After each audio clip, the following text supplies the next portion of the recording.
Começa agora um programa que traz tudo sobre o livro mais lido em todos os tempos. Apresentamos O Som do Livro.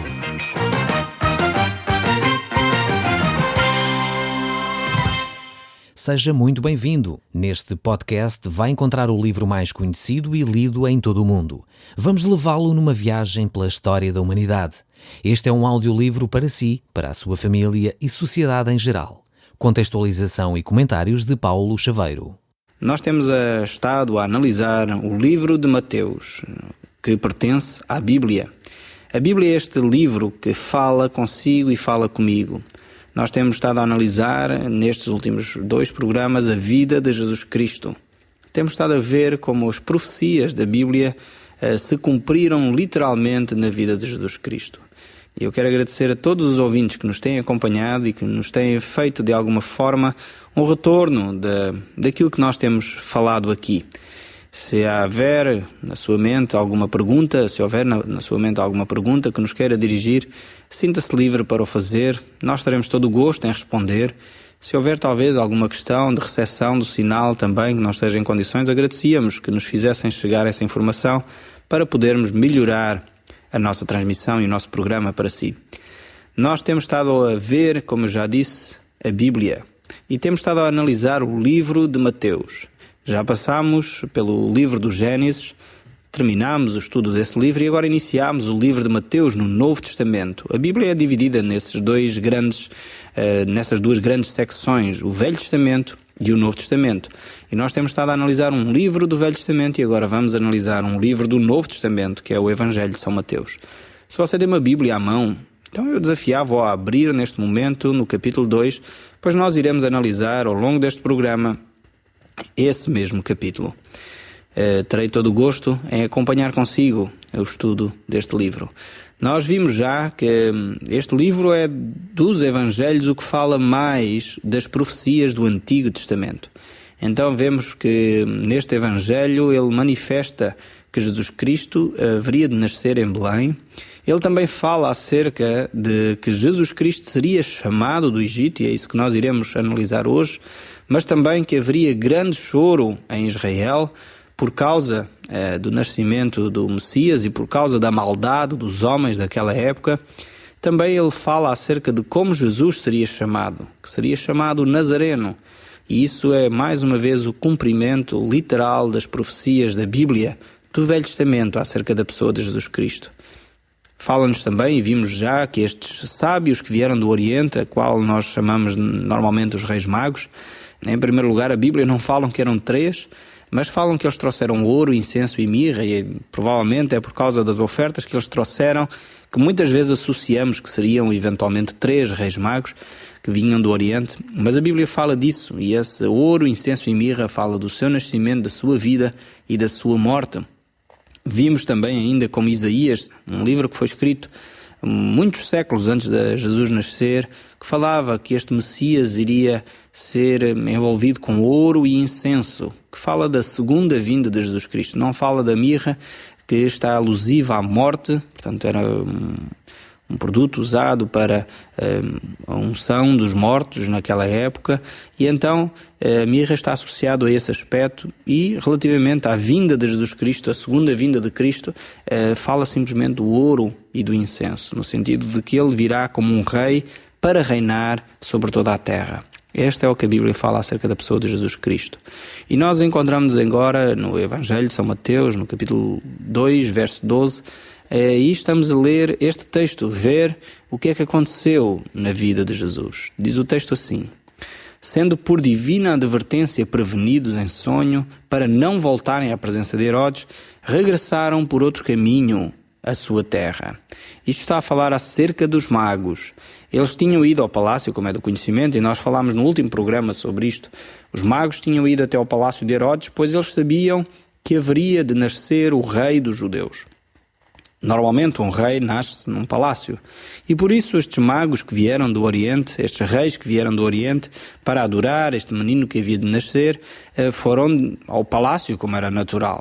Só que Jesus era um rei especial, não era um rei comum, e por essa razão ele não nasceu num palácio, mas nasceu numa estrebaria. Vimos que também que os magos não foram ter a essa estrebaria, eles foram ter à casa onde Jesus se encontrava em Belém. Foi onde a estrela os conduziu. Isso mostra claramente que os reis não estavam na mesma altura, não chegaram na mesma altura que os pastorzinhos. E provavelmente isso estraga-nos um pouco o presépio que nós temos de Natal.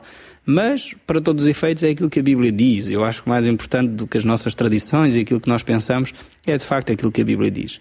E vemos como estes reis então chegaram a Jerusalém, foram saber onde nasceria este menino e foram indicados pelos escribas que ele nasceria em Belém.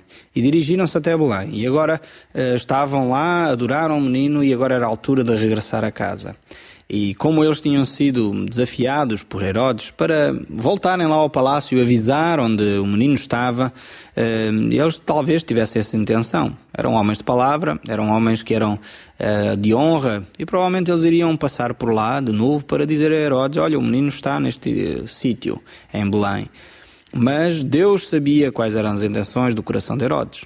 Por isso enviou este anjo para advertir os magos, advertir estes reis, para eles não voltarem ao palácio de Herodes, mas irem por outro caminho, pois as intenções de Herodes não eram de forma alguma as de adorar Jesus, antes pelo contrário, ele iria procurar matar Jesus Cristo.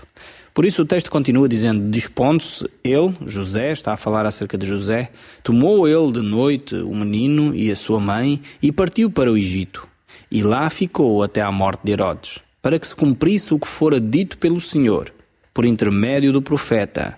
E aqui este profeta que Mateus está a citar é o profeta Oseias, no capítulo 11, verso 1, que diz: quando Israel era menino, eu o amei, e do Egito chamei o meu filho. Vendo-se iludido pelos magos, enfureceu-se Herodes grandemente, e mandou matar todos os meninos de Belém, e de todos os seus arredores, de 2 anos para baixo, conforme o tempo do qual com precisão se informara dos magos. Herodes tinha recebido esta informação precisa, como diz aqui o texto, que provavelmente o menino, este rei que nascera, o rei dos judeus, não teria mais de 2 anos. É possível que os magos que vieram do Oriente tivessem levado pelo menos uns meses largos ou 1 ano até chegar ao local onde o menino estava. Eles vinham de longe para adorar a Jesus Cristo. Por isso, como já vimos, eles não encontraram o menino Jesus numa manjedoura, mas em casa, que foi o texto que nós lemos no último programa. E agora Herodes está pronto para matar o menino. Vendo-se iludido ele pelos magos, enfureceu-se grandemente, diz o texto, e mandou matar todos os meninos. Este homem, Herodes, era de facto um homem de coração duro. Chegar ao ponto de matar todas as crianças do sexo masculino, da faixa de 2 anos para baixo. Era de facto um homem que não tinha coração. Era um homem que, acima de tudo, se preocupava consigo próprio, se preocupava em manter o seu poder, se preocupava, acima de tudo, em manter toda aquela riqueza para si próprio, não querendo competição alguma. Por essa razão, o profeta Jeremias havia profetizado muitos anos antes, dizendo: ouviu-se um clamor em Ramá, pranto e grande lamento. Era Raquel, chorando pelos seus filhos, inconsolável, porque não mais existem. Jeremias havia recebido diretamente de Deus esta orientação de que isto iria acontecer em Israel. Haveria grande pranto em Israel por causa da atitude de um homem perverso, Herodes. E ainda hoje é assim. Muitas vezes nós sofremos as consequências dos pecados dos outros, da ganância dos outros, do orgulho dos outros. Não é que Deus não esteja atento, Deus está atento, e como nós já vimos nos programas anteriores, em que analisámos a vida de José, do Egito, verificámos que mesmo no meio da injustiça, Deus faz justiça. É verdade que aquele provérbio que o povo diz, Deus dá nozes a quem não tem dentes, é um provérbio altamente incorreto. Deus não age assim. Deus é um Deus de amor e Deus, antes pelo contrário, eu gosto muito mais daquele provérbio que diz: Deus escreve direito por linhas tortas. Eu creio que esse é muito mais bíblico, muito mais correto, porque é assim que Deus age. Mas muitas vezes Deus permite que o homem perverso mantenha as suas ações, e nós presenciamos isto na nossa história recente. Não é só Herodes. Nós olhamos para a história recente e vemos como homens foram cruéis, matando milhares de pessoas, e esses inocentes sofreram à mão dessas pessoas. Aqui é o mesmo caso. Herodes, um homem perverso, mata milhares de crianças, fazendo milhares de famílias sofrer. E isto por causa dele próprio, por causa do seu pecado, da sua ganância de querer ser o único a governar em Jerusalém. Ele extermina todas estas crianças. Vemos ainda no verso 19: tendo Herodes morrido, eis que um anjo do Senhor apareceu em sonho a José no Egito e disse-lhe: dispõe-te, toma um menino e sua mãe e vai para a terra de Israel, porque já morreram os que atentavam contra a vida do menino. Era necessário agora que Jesus voltasse a Israel. Jesus voltasse para o local onde ele iria estabelecer e desenvolver o seu ministério. Era necessário que Jesus vivesse sob a lei que Deus tinha dado à nação de Israel, pois ninguém até aquela data tinha conseguido viver na totalidade aquela lei. Só Jesus poderia cumprir toda a lei. Ele tinha vindo para cumprir essa lei, para mostrar que o homem podia se relacionar com Deus através daquilo que Deus tinha deixado. Só Jesus era de facto o Salvador do homem. Vemos então no verso 21 que dispôs-se ele, José, tomou o menino e sua mãe e regressou para a terra de Israel. Tendo, porém, ouvido que Arquelau reinava na Judeia, em lugar de seu pai Herodes, temeu ir para lá. E por divina advertência, prevenido em sonho, retirou-se para a região da Galileia e foi habitar numa cidade chamada Nazaré, para que se cumprisse o que fora dito, por intermédio dos profetas: ele será chamado Nazareno. Vemos como toda a Bíblia fala acerca de Jesus Cristo e todas as profecias foram integralmente cumpridas por Jesus Cristo, mesmo por José. José é este homem que está constantemente em obediência e submisso à vontade de Deus. Deus dirige a sua vida. Deus diz: faz isto e ele faz aquilo e ele faz. Ele é obediente até às últimas consequências. Mesmo talvez ele não entendendo todas as coisas, ele age de acordo com aquilo que Deus lhe diz. Por isso ele pega no menino, vai para o Egito, e quando Deus diz é a altura de sair do Egito, ele pega no menino e sua mãe e sai do Egito e vai então para a terra que Deus lhe indica. Ele não corre riscos desnecessários. Arquelau era filho de Herodes e estava a reinar no seu lugar, e então ele não queria de forma alguma arriscar uma possibilidade de que o filho de Herodes tivesse má atitude contra o menino Jesus. Por isso, José e Maria se dirigem então para uma outra região, para que dessa forma, e talvez até sem eles saberem, cumprissem a profecia que estava escrita acerca de Jesus Cristo, que ele seria chamado o Nazareno.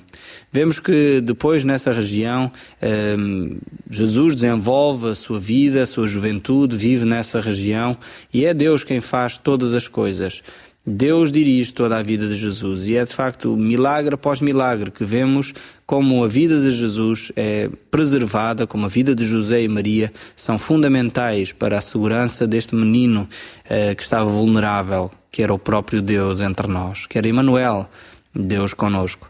Deus tinha escolhido José e Maria para cuidarem nos primeiros anos da vida de Jesus Cristo, e eles o fizeram com toda a dedicação, com todo o cuidado, pois eles estavam submissos em primeiro lugar à vontade de Deus, cumprindo assim os planos de Deus para a vida de Jesus Cristo.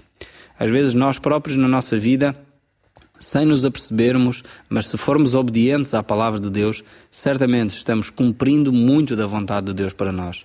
E receberemos muito mais bênçãos quando nós estamos em obediência à vontade de Deus, pois sabemos que é Deus quem governa a nossa vida, e a Bíblia nos garante que a vontade de Deus é boa, é perfeita e é agradável. Ainda que por vezes as circunstâncias pareçam adversas, ainda que por vezes as circunstâncias sejam de facto difíceis, Deus quer manifestar a sua vontade e a sua bondade para connosco. E nós já vimos inúmeros exemplos nestes programas de como por vezes as circunstâncias são difíceis. Vimos na vida de José, do Egito, como ele foi vendido como escravo, como ele foi enganado, como as pessoas corruptas difamaram o seu nome. Vemos agora na própria vida de Jesus Cristo como Herodes tentou matar Jesus, mas mesmo assim podemos afirmar aquilo que a Bíblia diz. A vontade de Deus é boa, é perfeita e agradável. Muitas vezes nós não compreendemos como essas coisas concorrem para o nosso bem, Mas Deus tem sem dúvida um plano superior, um plano melhor para a nossa vida, mesmo quando as coisas parecem ir mal. Continuando a nossa leitura aqui, vamos passar para o capítulo 3 do Evangelho de São Mateus e diz: naqueles dias apareceu João Batista, pregando no deserto da Judeia e dizia: arrependei-vos, porque está próximo o reino dos céus. Esta é a primeira vez que o Evangelho de São Mateus fala desta personagem, João Batista. João Batista é uma personagem ímpar na Bíblia. O próprio Jesus chegou a dizer que não havia homem maior do que João Batista dos homens nascidos de mulher. João Batista é este precursor de Jesus Cristo. É aquele que vem preparar o caminho do Filho de Deus, do mensageiro, do Messias prometido. João Batista é várias vezes falado na Bíblia também. Ele é anunciado como este mensageiro que vem antes do Filho de Deus vir à terra preparar o caminho. Ele próprio dizia que ele era a voz que clamava no deserto, que endireitava as veredas, preparava o caminho para o Messias. Vemos como Isaías fala de João Batista, o livro de Malaquias fala de João Batista. Há várias referências no Antigo Testamento acerca de João Batista. A sua mensagem, aquilo que ele anunciava por excelência, era o arrependimento e o Evangelho de Deus. Ele dizia: arrependei-vos e crede no Evangelho. O Evangelho tem o sentido de uma boa notícia, de boa nova, de uma mensagem agradável. Mas para isso, antes de receber esta mensagem agradável de Deus, era necessário um arrependimento. E ele sempre dizia: arrependei-vos, porque está próximo o reino de Deus. Ou seja, era necessário que o povo de Israel compreendesse que a chegada do Messias, que a chegada do reino de Deus à nação de Israel tem de preceder um arrependimento. Eu creio que esta mensagem de João Batista ainda ecoa pelos nossos dias. Nós, como povo de Deus, aqueles que se dizem cristãos, e no nosso país há 98% de pessoas que se dizem cristãs no nosso país. Eu creio que este povo de Deus, estes cristãos necessitam de arrependimento. Necessitam de ouvir esta mensagem de João Batista. O que é arrependimento na realidade? Talvez fosse bom aqui explicar o que significa arrependermos-nos. O arrependimento é abandonar o nosso pecado.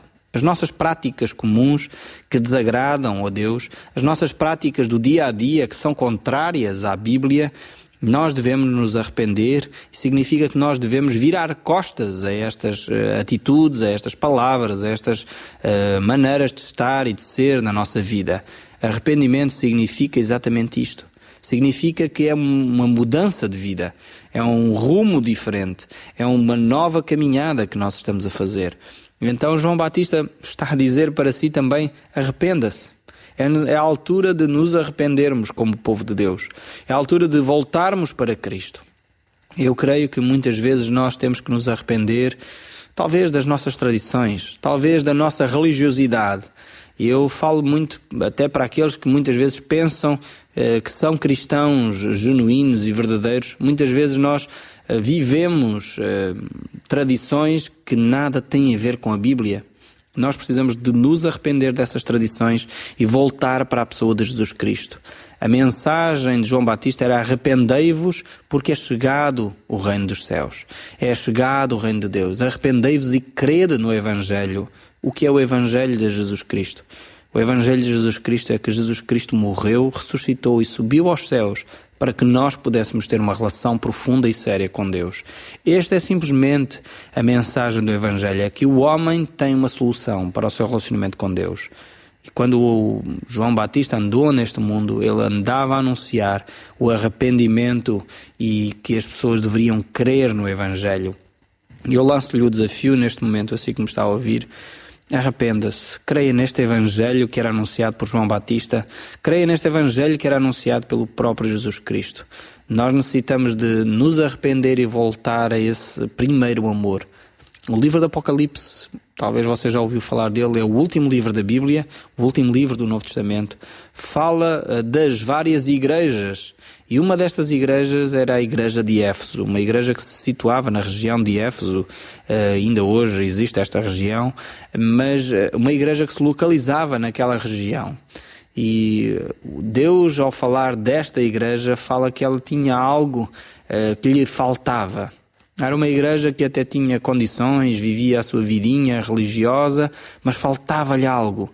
E o livro do Apocalipse, no capítulo 2, verso 4, diz: Deus tinha contra esta igreja: tenho, porém, contra ti que abandonaste o teu primeiro amor. Nós, como cristãos que abandonamos por vezes o nosso primeiro amor, necessitamos voltar a Cristo.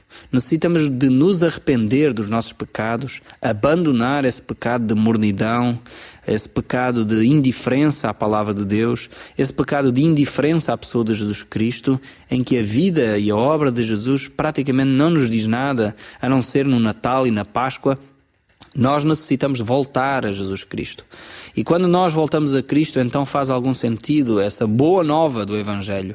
E muitas vezes as pessoas vivem amarguradas, tristes, recorrem a tudo para se tentar, animar um pouco, mas só quando nos voltamos para Cristo, então, de facto, faz alguma diferença na nossa vida isso.